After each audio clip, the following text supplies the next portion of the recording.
Good day and welcome to our statistics and probability class. This time I am going to discuss to you the steps in computing the mean, the variance, and standard deviation of a discrete probability distribution. This is in connection to our previous video or our previous lesson about constructing discrete probability distribution or the PMF, probability mass function. If you have already the knowledge in computing the mean, the variance, and standard deviation in your previous years in studying mathematics, then you will have an easier or a fast way in computing the mean, variance, and standard deviation of these discrete probability distribution. That is why we are going to have the review, or should I say, we are going to have the introduction of the basic concepts in statistics, which are the mean, median, mode, and the range. Yeah. These three here, the mean, median, and mode, we call them as the central tendencies, while the range, the standard deviation, and then the variance, we call them as the measures of dispersion. Yeah. It is to measure how spread the data are. Okay. So let us have this example so that you will have a review, or let's say to know the concepts in the central tendencies and measures of dispersion that we are talking about. Okay, let's say for example you are recording the hours that you are spending or the hours that you spend studying per week, let's say answering the modules. So you observe yourself within 10 weeks. So in the first week, you only studied 9 hours. Ayan. Second week, 9 hours. Third week, 9 hours. Fourth week, 10 hours, and so on. Ayan. And you want to find out the mean, the median, and the mode of the data that you have recorded. So how are you going to do it? Okay, so let us have first the solving for the mean of these data. So mean, or what we call the average. For example, in a class, a teacher wants to describe the performance of the entire class by using the final exam. So she recorded all the scores of the students in a final exam, and then for her or him to be able to know the entire performance of the class, she added all the performance of the class and divide it by the total number of students that he or she has. Let's say for example there are 40 students. Yeah. And then the sum, of course, is what we call the mean, or let's say the average. The same also here in our problem. We're going to add all this data here, 9 plus 9 plus 9 plus 10 plus 10 and so on. You're going to add all of these data here, and then you are going to divide it by the total number of data that you have. Since we have 10 for 10 weeks, no? You have 9, 1, 2, 3, 4, 5, 6, 7, 8, 9, and 10. So there are 10 datas, and then you're going to add all these data here and then divide it by 10. And that, let's say you're going to pause this video and you're going to use your calculator to add 9 plus 9 plus 9 plus 10 and so on. Then it will be equal to 131. And this 131 divided by 10, that is 13.1. That is now the example of finding the mean or the average of these data. Again, sum all the data and then divide it by the total number of data. That is the mean. How about the median? Median is simple. Let's say for example you are given with the set of data that is not arranged ascending order. For example, you are given 20, 90, 1, 0, 30. It is not arranged from lowest to greatest. In this example, this is already arranged. All you need to do, first step, is you are going to arrange the data from the lowest to highest, or you can have highest to lowest. as long as you are finding the middle term. That is why it is called median, from the maybe from the word middle term out of the arranged data. So in this case, since it is already arranged, you already have, hold on, you already have the center. The center of this is, let us try to count this one. We have 1, 2, 3, 4, 5. So here. And then on the other side also you have 1, 2, 3, 4, 5. So the center is the space. So we have the space here as the center. So how are we going to find the median this time? If in this case the median is the space between two terms, we're going to add these two terms here on the center. 10 plus 14, that is 24, divided by 2, then you will have 12 as the median. But what if we are going to disregard this 20 here? We're going to erase this 20, so we will have odd number of total numbers from 9 to 19. And then we can conclude that 10 is the center or the median since it is odd number. But if the total number is even number such as this is 10, from 9 to 20, then we are going to find the average of the two middle terms. Okay, so again, median is the center. Okay, how about the mode? So this is the most common or the frequently occurring. So in this example we have repetition of 9, repetition of 10. Okay, but in the mode you are going to only accept the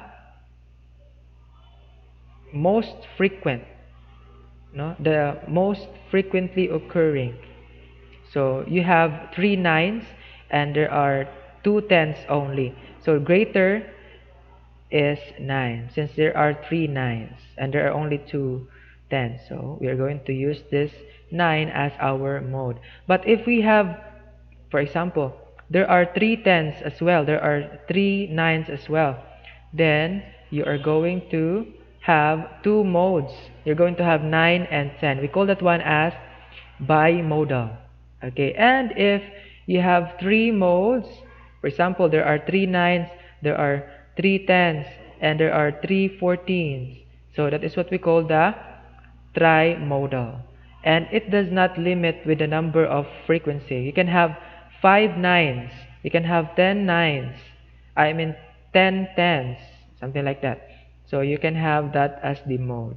But always remember that mode should be the greatest number of frequency. In this case, we have 9. How about the range? So the range is the distance from the beginning or from the lowest term to the highest term, or the largest to smallest. You're just going to simply subtract 20 minus 9, that is 11. The same also with the idea that you are watching a video. For example, a music video of Justin Bieber. For example, from 0 second to 3 point something. So from 3 point something minus, let's say 0 seconds, that is what we call the range. The time interval, okay, or let's say the interval between two terms.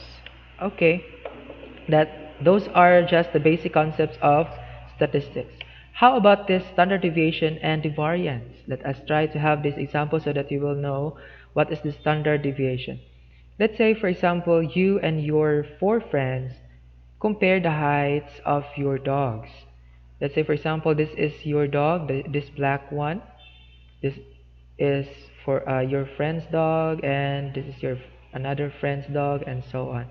So you listed the heights here. You have 600 millimeters, 470 millimeters, 170 millimeters, and so on. Okay, and you are going to find the mean, the variance, and standard deviation. Of course, in finding the variance and standard deviation, you need to find the mean first. Okay, so how to find the mean again? So you're just going to simply add all the data that you have and then divide it by the number of data that you have. There are 1, 2, 3, 4, 5. So divide it by 5. Then you will have 1970 divided by 5. Then you will have 394. Therefore, the average or the center, that is why we call it a central tendency, because it is representing the many data in a single let's say description, which is the average. This is the center one. Okay, so the center is near to 400. So 394 is near to 400. Therefore, this is the mean. And how about the standard deviation and the variance? So again, standard deviation is about the measurement of the spreadness of the data. If your data is very far from the other data or the other data, okay, so it is the spreadness, because sometimes there is that let's say outliers data. For example, you have the scores in your class, like some got 70, 80, 85, 9, let's say 87, and then there is this one classmate of yours got the very low score, which is, let's say, 10. So that is what we call the outliers, very far from the other data. That is why we have the standard deviation and the variance, if in case the data are very far from each other, so that we can still describe the data. Okay, let us solve first the variance. How to solve the variance? So again, we know that the variance and standard deviation is used to know the spreadness of the data from the mean. Okay, from the mean. So we're going to use the mean in finding the variance. Okay, by the way, variance is denoted with this symbol, theta squared. Okay, so each dog's difference from the mean. So we're going to go back to the list that we have. We have 600, 470, and 170. Let us have this 600 millimeter. Okay, so 600 millimeter minus the mean. What is our mean again? 394. So 600 minus 394, that is 206. How about this one, the second dog that we have? The second dog is 470 millimeters. And then we're going to minus or subtract it by 394, which is our mean, and so on. Ayan, you have the answer here. 206, 76, negative 224, 36, and negative 94. And then you are going to square each differences. 206 squared, 76 squared, negative 224 squared, and so on. And the same process, you're going to divide the total number of data that you have, which is 5. There are 5 data, still 5 data. And then you're going to square it using your calculator. 206 squared, 76 squared, and so on. And you will have these products here. And then, ayan, simplify, and then you will have 21,704. This is now the variance.